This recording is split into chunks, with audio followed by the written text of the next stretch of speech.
Assalamualaikum. Differentiate between leading strand and lagging strand. leading strand leading strand and lagging strand में फ़र्क करें। ये दोनों तरह के स्ट्रैंड जो हैं वो हमें डीएनए रेप्लिकेशन में मिलते हैं, जो कि एक प्रोसेस है जिसमें डीएनए अपनी एक कॉपी बनाता है। जो डिफरेंसेस है वो हम पढ़ लेते हैं। Replication direction. रेप्लिकेशन की जो डायरेक्शन है वो लीडिंग स्ट्रैंड की 5 प्राइम टू 3 प्राइम की तरफ होती है। 5 प्राइम टू 3 प्राइम, जिसका मतलब ये है कि नए न्यूक्लियोटाइड जो हैं वो ग्रोइंग स्ट्रैंड के उसी सेम डायरेक्शन में ऐड होते हैं जिस सेम डायरेक्शन में रेप्लिकेशन फोक ओपन हो रहा होता है। डीएनए का हमें पता है कि एक डबल हेलिक्स स्ट्रक्चर होता है, उसमें न्यूक्लियोटाइड ऐसे आपस में कनेक्टेड होते हैं। यहाँ पे अगर ए है तो यहाँ पर टी होगा, यहाँ पर जी है, यहाँ पर सी होगा, ठीक है, अपोजिट होते हैं एक दूसरे के। तो ये इससे अटैच होते हैं, आपस में कनेक्ट होते हैं। जब रेप्लिकेशन होती है तो ये यहाँ से ये अनजिप हो जाता है, ओपन हो जाता है, अलग अलग होना शुरू हो जाता है। जैसे कि यहाँ पर नज़र आ रहा है कि ये अलग हुए हुए हैं। तो ये जो अनजिपिंग हो रही है इससे क्या हो रहा है कि एक फोक जैसी स्ट्रक्चर बन गया है। जैसे ऐसे तो स्ट्रक्चर होता है फोक, जो छुरी काटे पे काटा होता है, वैसा स्ट्रक्चर है। तो ये 5 प्राइम है एंड डीएनए मॉलिक्यूल के एक स्ट्रैंड जो होता है और दूसरे का जो होता है,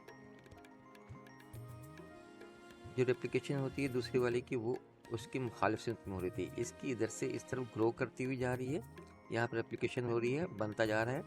और आरएनए या डीएनए अगर बन रहा है तो डीएनए की कॉपीज जो है न्यूक्लियोटाइड यहाँ पर अटैच होती जा रही है। जैसे कि यहाँ पे कॉम्प्लीमेंट्री आ रही है, पढ़ के यहाँ पे ए था तो यहाँ पे टी आके लग जाएगा और ये इसी तरह ग्रो करता जाएगा और ये अनजिप होता जाएगा, पीछे से ये वापस जुड़ता चला जाएगा, ठीक है। और जबकि इस तरफ ये कहलाएगा ये लीडिंग स्ट्रैंड।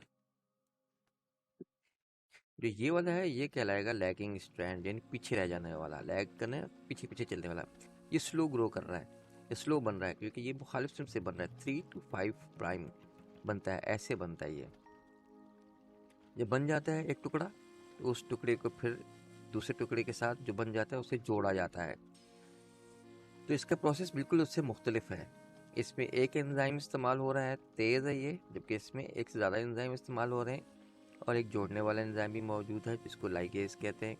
और ये स्लो प्रोसेस होता है। इसमें एरर के चांसेस ज़्यादा हैं लैगिंग स्ट्रैंड में और इसमें एरर के चांसेस कम हैं।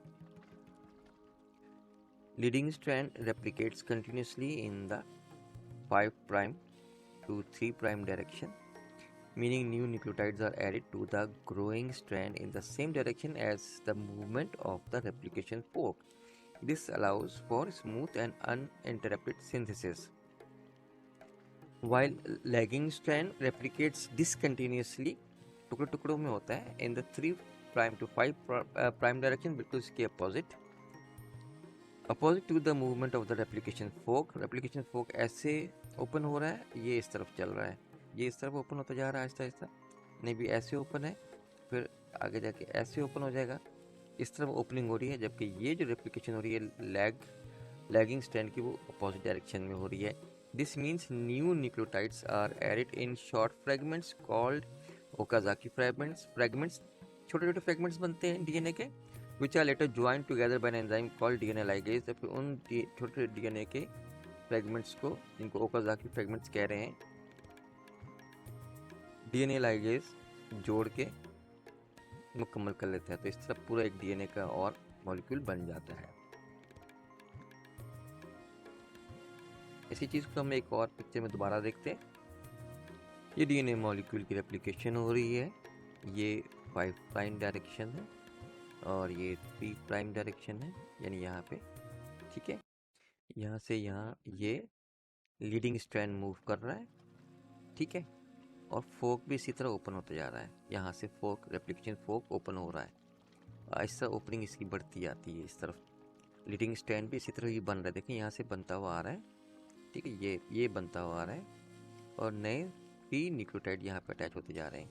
तो ये वन वे, दोनों एक ही सिम्थ में चल रहे हैं। रेप्लिकेशन फोक भी यहीं से ओपन होता जा रहा है, ये बनता जा रहा है, जो जो आगे बढ़ता है जाता है। और नतीजे में क्या होता है कि एक ही मॉलिक्यूल जो है ना पूरा बन जाता है, इसमें कोई टुकड़े नहीं होते, उसमें स्मूथ होता है। एक ही एंजाइम जो है वो पॉलीमरेज का, डीएनए पॉलीमरेज यूज़ हो रहा है।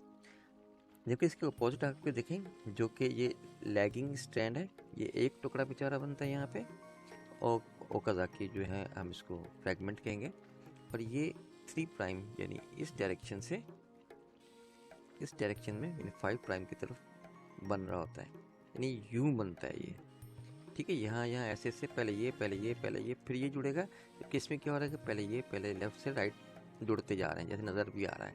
जबकि इसमें क्या है कि राइट से लेफ्ट से राइट नहीं जुड़ रहा, बल्कि राइट से लेफ्ट जुड़ते जा रहे हैं इसमें।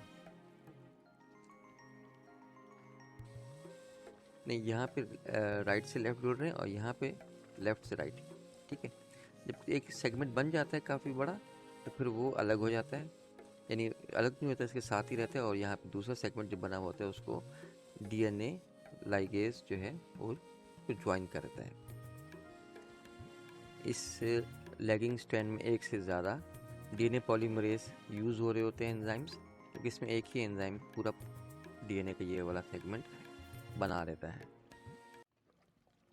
और जो डिफरेंस है वो एंजाइम रिक्वायरमेंट के हैं। लीडिंग स्ट्रैंड जो है उसमें एक डीएनए पॉलीमरेज एंजाइम जो कि कंटिन्यूसली ऐड करता रहता है न्यूक्लियोटाइड्स को, वो चाहिए होता है। जबकि लैगिंग स्ट्रैंड में मल्टीपल डीएनए पॉलीमरेज एंजाइम चाहिए होते हैं जो कि सिंथेसाइज करते हैं इंडिविजुअल और ओकाजाकी फ्रेगमेंट के। ओकाजाकी फ्रेगमेंट एक बनता है, फिर दूसरा बनता है, फिर तीसरा बनता है। हर एक को बनाने के लिए अलग एक डीएनए पॉलीमरेज चाहिए। Additionally it needs an enzyme called primase जो कि आरएनए को यानी to lay down short RNA primers at the start of the each fragment. तो आरएनए प्राइमर जो है वो हर फ्रेगमेंट से पहले उसको लगाने होते हैं ताकि इनकी जो है ज्वाइनिंग आसानी से हो सके बाद में। स्पीड ऑफ रेप्लिकेशन का डिफरेंस क्या है? लीडिंग स्ट्रैंड जो है वो रेप्लिकेट फास्ट करता है क्योंकि ज़ाहिर है वो कंटिन्यूस सिंथेसिस हो रहा है, उसमें कोई डिस्टर्बेंसेस नहीं है।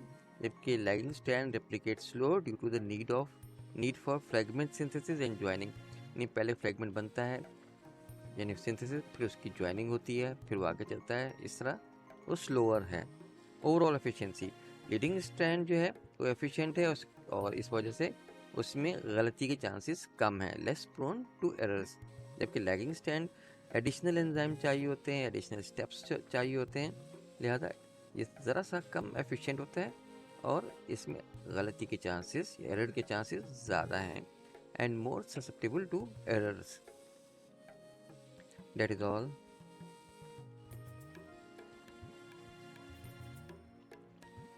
Thank you very much. Assalamu alaikum.